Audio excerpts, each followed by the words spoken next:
Uh, Hello everyone, I'm Jagannath Tiwari.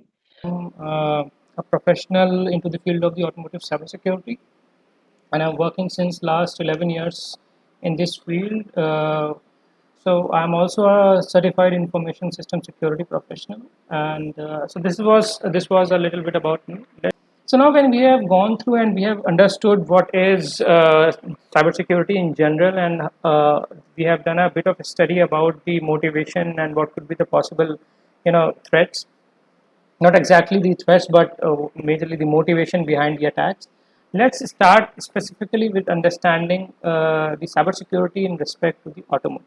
Okay, and when you start studying or when you start understanding the automotive cybersecurity, the first question that comes into the mind, even in my mind also, that question came, that when we talk about the automotive cybersecurity or vehicle cybersecurity, what exactly we are referring to, what we are trying to say. Okay, since last 50 years vehicles are moving all around, nobody was talking about cybersecurity, but suddenly in last 5 years or 6 years everybody is just talking about cybersecurity in the automotive field.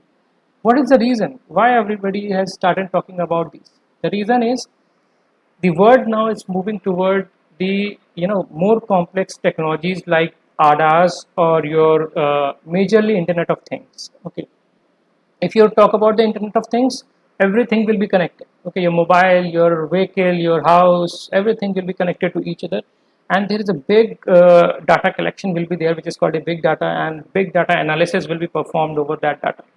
So which relates to somewhere artificial intelligence and all. Okay, so now when automotive is also becoming the part of this infrastructure, and in future we are talking about the vehicles which will not have the driver, so driverless vehicle. Okay, so ADAS will be there, autonomous driving will be there. Okay, so it becomes very important that what could be the security aspects of these kind of vehicle and the upcoming technologies of future. Okay, now, the definition that I show here is given by the National Highway Traffic Safety Administration of the USA. Okay, and it says that cybersecurity within the context of the road vehicle, this is very specific to the road vehicle, is that the protection of the automotive electronic system, control algorithm, communication network, users, software, and underlying data from the malicious attack, unauthorized access, damage, and manipulation. Okay, you can relate this definition with the definition that we understood of the general cybersecurity. More or less, everything is same. Okay, but just the terms are more specific to the automotive industry, in the sense that now we are using the automotive electronic system, which is your electronic control units. Okay, your control algorithms which are implemented into these ECUs, your communication network, it could be your Ethernet network, it could be your CAN network, MOS, FlexRay, LIN, any kind of network. Okay, users, this is very important. Users are most important because at the end, who will be affected by the compromise? User will be affected. Okay, software and underlying data. Okay, from whom?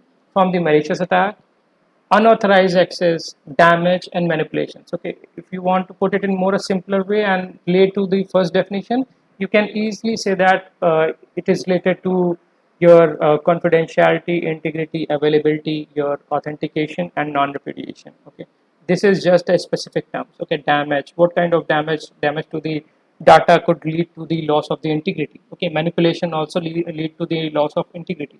Unauthorized access means authentication could be lost. Okay, confidentiality could be lost. Okay, so anyhow these things are related to the base definition of the cybersecurity, which is related to the confidentiality, integrity, and availability.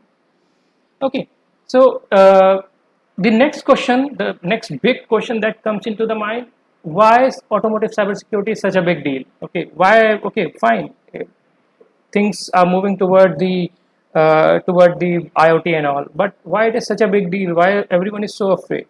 The reason is already people have identified the vulnerabilities and they have started attacking in some way or the others. Okay, so if you would have heard about an study by a research group of two people, they did a research over this Jeep Cherokee.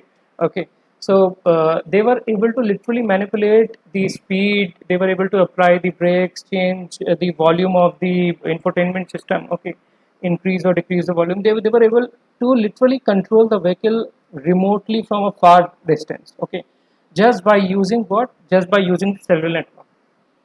They were able to connect through the cellular network to the vehicle, and they were able to change everything, even apply the brakes and increase the speed of the vehicle. Okay, so this is what the first point refers to. So this point refers to the same study. To control the climate control feature, infotainment system, and even the steering and braking system, an SUV was hacked by a group of few white hat hackers. Fortunately, this hack was part of a research done by some cybersecurity experts. Okay, so this is a really very good study to, and it is an eye opener in the field of the automotive, and they proved that these vehicles are really vulnerable to huge amount of damage could be done by the attackers. Okay, so it is really very important for the OEMs to start thinking about the cybersecurity. And right now, if you talk about the market, I'm sitting in a company, and I literally hear people talking about the cybersecurity, how to implement it. How they are in the process of understanding, and at the time it is something which is booming. Companies are looking for the people who would be working, who have the knowledge of the cybersecurity, and it is really very booming. Then the percentage of black hat hacking incidents has risen to 72% in the first few months of 2019, though comparative to other fields, okay, like IT or web, these attacks, the number of these attacks is less, but in terms of percentage increase, the ratio by which it is increasing is very high. That is 72%. Okay, there are not too many attacks. It could be all around the world, around 100 or 200 attacks would be there, but comparative to the previous years, if you talk about when nobody was thinking about cybersecurity or the security of the vehicle, this has drastically increased. Okay, so 72% is a huge number. Okay, now we are in 2021, and we still need to understand that at what rate it is increasing. Okay, so it is increasing very fast. Keyless remote entry, a popular feature in the vehicle, has been preferred vector for the cyber attacks. Okay, if you would have heard, or you will just type the BMW attack, immobilizer attack, or the PEPS attack into the Google, you will find a video where some thieves, those are thieves, and they have a sort of device. They kept that device near to the garage door, and then they were able to access the vehicle. They were able to start the vehicle and go to it. The reason is they were able to amplify the signals which are coming from the your passive entry fob, and vehicle was able to receive the signal thinking that it is inside the vehicle, and it unlocked the vehicle. They were able to start the vehicle, and once the vehicle is in movement and the fob is not near, then the vehicle will not stop until unless it is stopped. Okay, it will keep on going. So they were able to literally stole the car. So this is one of the keyless remote entry attack.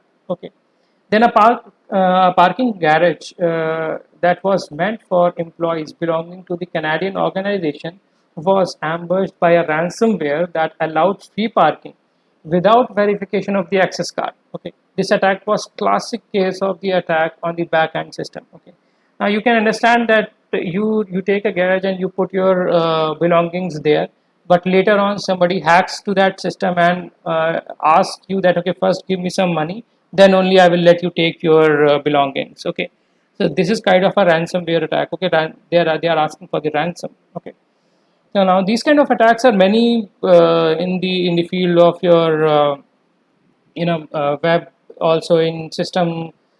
Sometimes your systems also get hacked, and there are malwares which are called the ransomwares. If those are able to access, you need to pay a ransom, and then only the attacker will, or the hacker will, give you a key through which you are able to unlock the system. Same things are going on into the field of the automotive. Let's say somebody hacks to your ECU and put a ransomware, and then he says that, okay, first give me some amount of money, then only I will allow you to access your vehicle. This could be a possibility. So anyhow, you need to give the money, because your vehicle is standing on the roadside and you are not able to access it. Okay, so this could be also a possibility. So these are the attacks which are already being done, and these are the motive. because of which suddenly everybody is talking about the automotive cybersecurity.